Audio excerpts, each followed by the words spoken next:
Hello बच्चों, let us understand the solution for this question. The question says that a man of mass 55 kg climbs up a flight of steps to reach the springboard. The springboard is 6 meters above the water surface in swimming pool as shown in the given figure.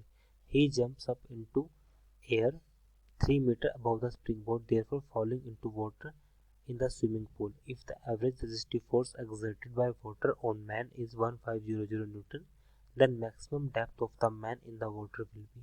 तो मुझे बताने की maximum depth हमारे पास कितनी होगी water के अंदर। सो की concept for this question.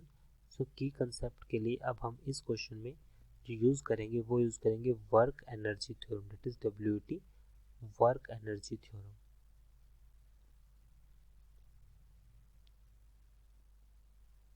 Work energy theorem states that change in kinetic energy that is delta Ke always equals to work done, वो हमेशा वर्क डन के इक्वल होती है। तो इसी पॉइंट से हम यहाँ पर अप्लाई करते हैं कि मास तो हमें गिवन है, velocity at just above the water. तो जैसे ही वेलोसिटी अबव द वाटर की अगर मैं बात करूँ तो टोटल ये जो हाइट है हमारे पास वो कितनी है 6 मीटर, 3 मीटर अबव हो गई। So velocity just above the height means यहाँ पर जो वेलोसिटी जिससे वो मूव करेगा। So velocity just above the earth just above the water surface, तो उसके लिए निकालने के लिए जो फॉर्मूला यूज करते हैं वो होता है √2GH, velocity just above the water.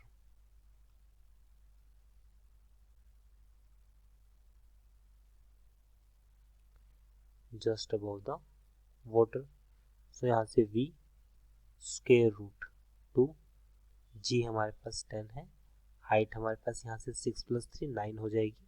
सो ये हो जाएगा स्क्वायर रूट 180 मीटर पर सेकेंड, ये हो जाएगा।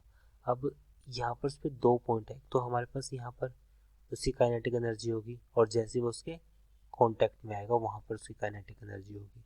तो अगर मैं इनिशियल काइनेटिक एनर्जी की बात करूँ इसके क्वेश्चन में, इनिशियल काइनेटिक एनर्जी, तो इनिशियल काइनेटिक एनर्जी हमारे पास आ जाएगी इसमें हाफ, मीन्स यहाँ पे पोटेंशियल एनर्जी हम इसमें सिंपली बोल सकते हैं।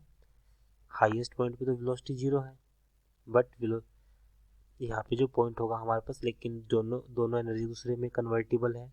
सो यहाँ पे जो एनर्जी होगी हमारे पास काइनेटिक एनर्जी की मैं बात करूँ टोटल, इस पॉइंट से इस पॉइंट पे जो चेंज हुई यहाँ पर कितना हो गया 0, और इस पॉइंट की मैं बात करता हूँ, इस पॉइंट पे हो जाएगी हमारे पास हाफ mv²,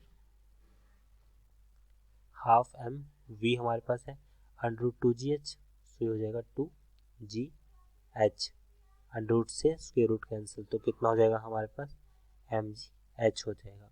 मास कितना है 55, g हमारे पास 10 है और हाइट हमारे पास यहाँ पर है 9, हाइट हमारे पास यहाँ पर 9, 55 × 90 दैट विल बी 4950 जूल, और ये हमारे पास है यहाँ पर उसकी फाइनल काइनेटिक एनर्जी। और इनिशियल काइनेटिक एनर्जी कितनी थी, इनिशियल काइनेटिक एनर्जी हमारे पास इस पॉइंट पे थी 0।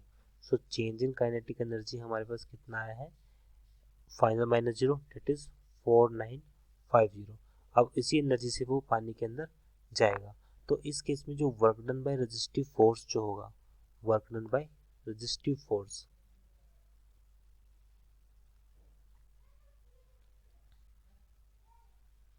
क्योंकि फोर्स की वैल्यू तो हमें गिवन है, work done by resistive force that is equals to 1500, ये फोर्स गिवन है।